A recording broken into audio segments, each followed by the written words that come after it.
ایک بندے نے قرآن ہی نہیں کبھی کھول کے پڑھنا، نہ قرآن کی تلاوت کبھی سننی ہے، اور وہ اسکیپزم کی وجہ سے اسکیپ کرنے کے لیے میوزک ہی سنی جا رہا ہے، نیٹ فلکس پہ بیٹھا ہے، ٹی وی سیریز دیکھی جا رہا ہے، تو ایک مومنٹ آتا ہے کہ اسے ساری چیزیں ہٹ کرتی ہیں. Trust me, at the end of the night, when he or she has watched so many episodes of seasons اور اس نے بہت سی موویز دیکھ لی ہوتی ہیں، پھر وہ سوچتا ہے کہ یار میں نے اتنا کچھ کر لیا ہے، now what next؟ اور ایک ٹائم آتا ہے کہ اتنی فرسٹریشن ہوتی ہے کہ بندہ کہتا ہے یار what am I doing؟ کس حد تک یہ انٹرٹینمنٹ میں دیکھوں اور میں کر کیا رہا ہوں، and where will it all end؟ یہ بڑا بیسک کویسچن ہے ریئلی. یہ آپ سب کے ساتھ بھی ہوتا ہوگا. کبھی کبھی فرسٹریشن ہو جاتی ہے بہت زیادہ، جب اللہ کی عبادت ہی نہیں کرنی، جب قرآن ہی نہیں پڑھنا، اسپرچویلٹی زیرو ہے اور نفس الامارہ گرو ہوئی جا رہا ہے. تو اس لیے مومن اللہ کی عبادت کرتا ہے، وہ ظاہر ہے کہ سارے مومنین والے کام کرتا ہے، خشیت سے نماز پڑھتا ہے. تو مومن کو ایگزسٹینشیل ڈپریشن نہیں ہو سکتی، میں نہیں مان سکتا.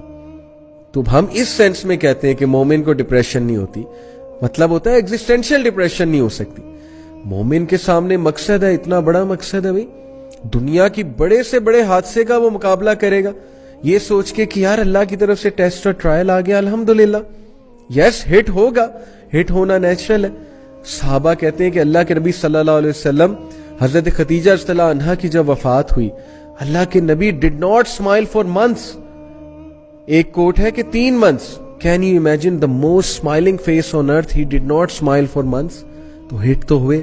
محبت تھی بھائی، سچی محبت تھی، اور کیا ہی ساتھی تھی حضرت خدیجہ رضی اللہ عنہا.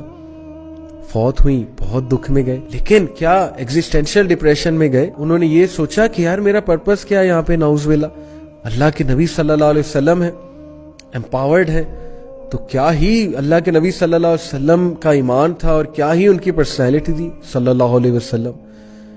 تو اس لیے میرا بتانے کا مقصد یہ کہ یس دکھوں سے، گریف سے انسان ہٹ تو ہوتا ہے، لیکن کبھی بھی یہ نہیں سوچتا کہ یار میں خودکشی کر لوں، یا مومن یہ سوچے کہ یار پھر لائف کا مقصد کیا ہے. وہ انٹرپریٹ فوراً کر لیتا ہے، یہ اللہ کی طرف سے ٹیسٹ ہے، حادثہ ہے، اللہ مجھے گرو کرنا چاہ رہے ہیں، آخرت میں ریوارڈ ملے گا، جنت میں ریوارڈ ملے گا، صبر کا جو ہے وہ بہت ریوارڈ ہے، اللہ مجھے عزت دے گا، دنیا میں اللہ میرے رینکس کو ایلیویٹ کرے گا. پھر تقدیر کا کانسیپٹ، ٹھیک ہے نا کہ حادثہ لکھا ہوا تھا، میں نے بہت کوشش کی.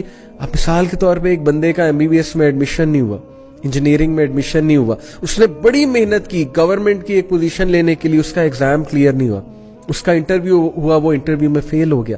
کیسے ڈیل کریں گے آپ ڈس اپوائنٹمنٹ سے؟ بتائیں مجھے کیا فلسفہ آپ کے پاس؟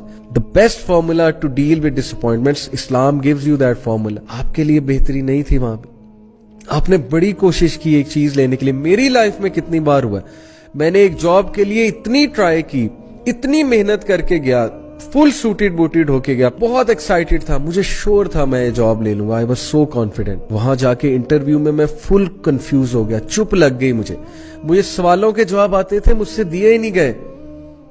اب میں باہر آیا، میں فل جو ہے وہ اس میں شاک میں، ڈپریشن میں چلا گیا کچھ دیر کے لیے کہ یار یہ ہوا کیا ہے. بٹ دین Islamic philosophy of life brought me back کہ نہیں، اللہ کی بہتری تھی، اللہ نے کچھ کام لینا تھا نا. الحمدللہ ثم الحمدللہ. آپ دیکھیں after years now I am doing دعویٰ ورک.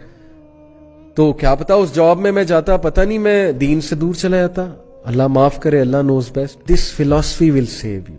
شکر کریں آپ مسلمان ہیں، شکر کریں اللہ تعالیٰ نے آپ کو اسلام کی نعمت سے نوازا ہے، اس زندگی کے فلسفے سے نوازا ہے جو آپ کو ہمیشہ دنیا کی مشکلات کو فیس کرنا سکھائے گا.